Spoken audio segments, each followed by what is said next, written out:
A third of the way through June, and so far so good, right? Not cross any names off of our list yet, but typically June in the tropics, usually pretty quiet, maybe one name storm every couple of years. So we'll wait and see, but all the ingredients are there. We've been talking about this. You've heard a lot about this as well. If you look at the water temperatures in the Caribbean, they're in the mid to upper 80s. They are on par with what the water temperatures would likely be around Labor Day weekend.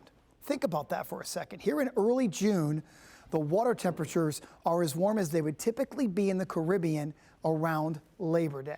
So that, of course, is the cause for concern. A lot of deep tropical moisture to work with. You've got water temperatures around the state of Florida in the upper 80s, close to 90 degrees, if you can believe that. And climatology typically favors the Gulf of Mexico and the Western Caribbean for development in the month of June.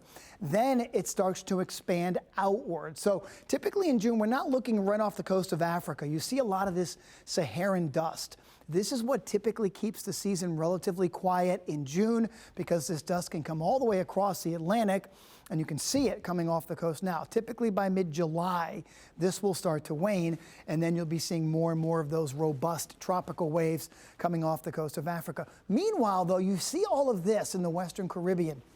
This is a lot of deep tropical moisture, and it's just kind of pooling and sitting there. Meanwhile, some of that moisture gets pulled northward throughout this upcoming work week, and it's going to take a while. It's going to be like Tuesday, Wednesday, Thursday, into Friday, but that deep tropical moisture eventually works its way up into the state of Florida. So Central and South Florida desperately need rain, and this is the week that we really finally get some rain, but the computer models themselves are not painting any significant development out of that tropical moisture being pulled northward.